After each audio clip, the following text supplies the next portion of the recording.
안녕하세요. 오늘의 큐티인 마태복음 3장 1절로 12절까지의 말씀입니다. 오늘 말씀에 보니까 주의 길을 준비하라고 하는 한 사람의 목소리가 있습니다. 누굽니까? 바로 세례 요한입니다. 세례 요한이 말합니다. 무엇을 말한가? 회개하라, 천국이 가까이 왔느니라. 이렇게 말씀하는 이유는 무엇인가요? 전파하기 위함이지요. 전파하기 위함. 회개하라, 천국이 가까이 왔느니라. 자, 회개라는 것은 생각을 바꿔 뉘우치는 것을 말합니다. 목적이 전환된다는 것이죠. 우리가 예수를 믿었으면 삶의 목표와 목적이 전환되어야 할 줄로 믿습니다. 진정으로 내가 회개하였다고 한다면 이 세상을 향한 소망과 목표를 가지고 이 땅에 살아가는 것이 아니라 이제는 그의 나라와 그의 의를 구하는 삶을 살아가게 되어지는 것이죠. 광야에 외치는 자의 소리가 되었다. 회개하라, 천국이 가까이 왔느니라. 너희는 주의 길을 준비하라. 그가 오실 길을 곧게 하라 말씀하였습니다. 주님의 길을 예비하라 하는 것은 우리의 온 존재와 온 마음으로 주님께 회개함을 말합니다. 주님을 모셔 드리는 것을 말합니다. 이것이야말로 주님의 길을 예비하는 것이고, 그가 오실 길을 곧게 하라 하는 것은 조금 더 구체적으로 우리의 생각과 감정과 의지가 마음의 각 부분들이 온전히 주님께 허락되어지는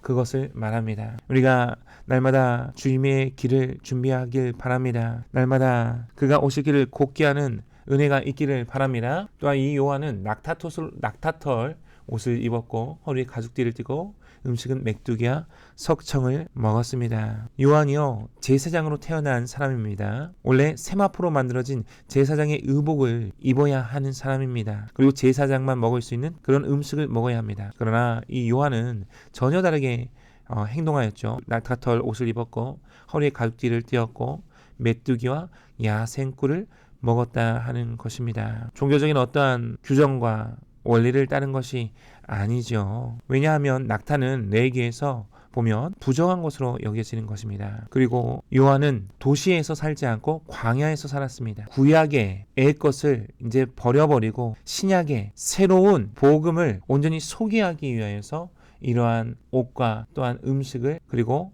또 광야에서 또 이렇게 살았다 하는 것입니다. 예루살렘과 온 유대와 요단강 사방에서 다 그에게 나오는 일들이 있었습니다. 나와서 무엇을 합니까? 죄를 자복한다, 고백했다 말하고 있습니다. 그리고요, 요단강에서 세례를 받다 말씀하고 있는 것입니다. 요단강에서 그 물속에 사람들을 잠기게 하는 것이 그것이 세례입니다. 그들을 잠기게 하는 것, 장사 지내는 것이다 하는 것입니다. 회개하는 사람은 다만 장사되는 것 외에는 다른 방법이 있지 않다 하는 것입니다. 세례 요한은 새로운 생명이 시작될 수 있도록 생명 주시는 분이신 예수님께서 그 시작을 가져오실 수 있도록 옛사람이 끝났다 하는 것을 그렇게 상징하고 있는 것입니다. 세례 요한이 사역을 한 후에 예수님께서 오셨지요. 이 세례 요한은 회개한 사람들을 끝냈을 뿐만 아니라 생명을 얻도록 그들을 그리스도께로 안내하는 역할을 했다 하는 것입니다. 세례에는 죽음과 부활을 암시하는 내용이 있다 하는 것입니다. 물속에서 세례받는 것, 침례받는 것은 죽음 안에 들어가게 되는 것이고 장사되는 것이고, 물에서 일으켜 짐을 통하여서 죽음에서 부활하는 것을 의미하는 것입니다. 자, 이때에 세례 요한이 무슨 말을 합니까? 또한 독사의 자식들아 이렇게 말합니다. 이렇게 말한 이유는 무엇일까요? 임박한 진날을 피하라 하더냐 말하고 있습니다. 이렇게 말하는 이유가 무엇일까요? 회개하라 하는 것이죠. 회개하라. 말로만 회개했습니다. 저 회개했는데요 하는 것이 아니라 회개에 합당한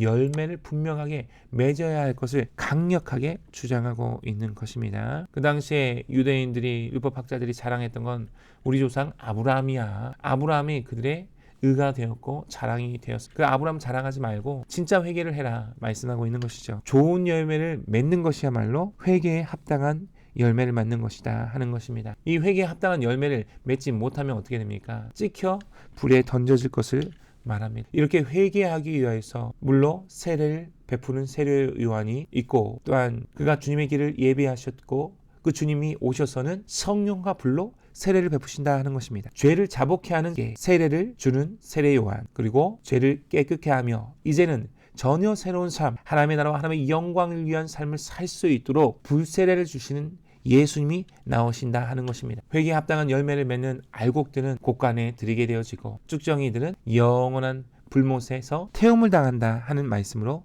맞춰지고 있습니다. 이 말씀을 통하여서 우리가 생각해 보길 바랍니다. 우리가 다시 한 번 더 마음에 결단하길 바랍니다. 회개에 합당한 열매를 맺읍시다. 좋은 열매를 맺읍시다. 주의 풍성한 은혜 안에서 살아감의 기쁨을 누립시다. 또한 세례 요한같이 이 세상에 복음을 담대하게 외치는 자 됩시다. 회개하라, 천국이 가까이 왔느니라. 우리가 주품 안에 들어오게 되어졌습니다. 주품 안에 들어와야 합니다. 우리가 이 일을 위해서, 이 복음의 사명을 감당하기 위해서 이 세상 가운데 부르심 받았다는 사실을 기억하시면서 광야에 외치는 자의 소리였던 세례 요한같이 오늘도 내가 속한 가정에서, 일터에서, 직장에서, 사업처에서 예수님을 나타내는, 예수님을 전파하는 복음에 합당한 삶을 살아가는 우리 모두 더욱 되시기를 바랍니다. 감사합니다. 축복합니다.